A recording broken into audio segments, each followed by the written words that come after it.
Hello everybody, video में हम कुछ कॉमनली यूज टर्म्स के बारे में जानेंगे और उनके बीच में क्या डिफरेंसेस होता है ये देखेंगे।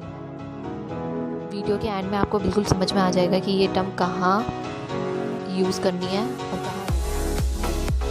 अगर आपको कोई भी डाउट होता है वीडियो को देखते समय तो आप मुझे प्लीज़ कमेंट बॉक्स में कमेंट कर सकते हैं वीडियो से related. So let's get start. Lawyer, जिसे हम वकील के नाम से भी जानते हैं। लॉयर वो पर्सन होता है जिसके पास लॉ की डिग्री हो, चाहे वो 3 इयर्स की हो चाहे वो 5 इयर्स की हो, पर उसके पास लॉ की डिग्री होना कंपलसरी होता है। लॉयर आपको एडवाइस दे सकता है पर वो रिप्रेजेंट नहीं कर सकता, कोई भी इशू के बारे में आर्ग्यू नहीं कर सकता कोर्ट के अंदर। सेकंड टर्म है बैरिस्टर। अगर आप लॉ इंडिया में करते हो, लॉ इंडिया में पढ़ते हो तो आप लॉयर बनते हो, और अगर आप इंग्लैंड में पढ़ाई करते हो तो आपको बैरिस्टर।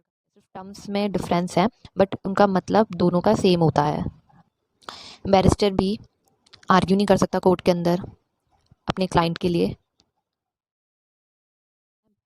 एडवोकेट, जब कोई लॉयर को बार काउंसिल में एनरोल करवा लेता है जब वो बनता है एडवोकेट।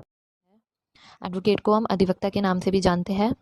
एक एडवोकेट के लिए लॉ डिग्री लेना कंपलसरी है, उसके बाद आपको बार काउंसिल ऑफ इंडिया में एग्ज़ाम देना होगा, एनरोल करवाना होगा आपको। वहाँ से एग्ज़ाम पास करने के बाद आपको लाइसेंस मिलता है कोर्ट के अंदर प्रैक्टिस करने के लिए, और आप प्रमोट हो जाते हैं लॉयर से एडवोकेट के। इसका मतलब ये है कि उसको लाइसेंस मिल जाता है अपने आप को कोर्ट में रिप्रेजेंट करने के लिए, अपने क्लाइंट को रिप्रेजेंट करने के लिए, राइट। ये बेसिकली डिफरेंस होता है लॉयर और एडवोकेट के बीच में। अब हम एडवोकेट, सीनियर एडवोकेट और एडवोकेट ऑन रिकॉर्ड, इन तीनों टर्म्स के बारे में भी बात कर लेते हैं। एडवोकेट, जिसमें हमने जान ही लिया था कि उसकी मिनिमम रिक्रूटमेंट लॉ डिग्री और एनरोल करवाना होता है बार काउंसिल ऑफ इंडिया में। इसके बाद वो क्लाइंट को रिप्रेजेंट कर सकता है और कोर्ट में प्रैक्टिस कर सकता है। अब जान लेते हैं सीनियर एडवोकेट के बारे में। एक सीनियर एडवोकेट डेजिग्नेटेड होता है सुप्रीम कोर्ट से या हाई कोर्ट से, मतलब उसे उपाधि दी जाती है सुप्रीम कोर्ट के द्वारा या हाई कोर्ट के द्वारा, और इसकी मिनिमम एलिजिबिलिटी होती है 45 ईयर्स का होना चाहिए। आईएएस की क्वालिफिकेशन, एडवोकेट को 20 साल से कम का एक्सपीरियंस नहीं होता। एडवोकेट को अलग गाउन मिल जाता है पहनने के लिए, उसकी फीस बढ़ जाती है। जानते हैं एडवोकेट ऑन रिकॉर्ड के बारे में। एडवोकेट ऑन रिकॉर्ड वो पर्सन होता है जिसका एडवोकेट ऑन रिकॉर्ड में रजिस्ट्रेशन होता है सुप्रीम कोर्ट में। क्या आप जानते हैं सिर्फ सुप्रीम कोर्ट का एडवोकेट यानी advocate on record he file कर सकता है वकालतनामा, अपनी याचिका दायर कर सकता है सुप्रीम कोर्ट में।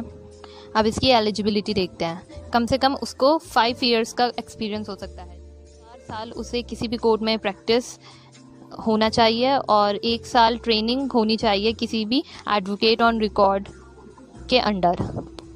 देखो, सुप्रीम कोर्ट के अपने रूल्स बाकी सारे कोर्ट जैसे, इसलिए सुप्रीम कोर्ट अपना टाइम बचाने के लिए, अपना टाइम वेस्ट ना करते हुए, वो एक्सपीरियंस एडवोकेट जो रजिस्टर होता है एडवोकेट ऑन रिकॉर्ड दायर करने का मौका देते हैं।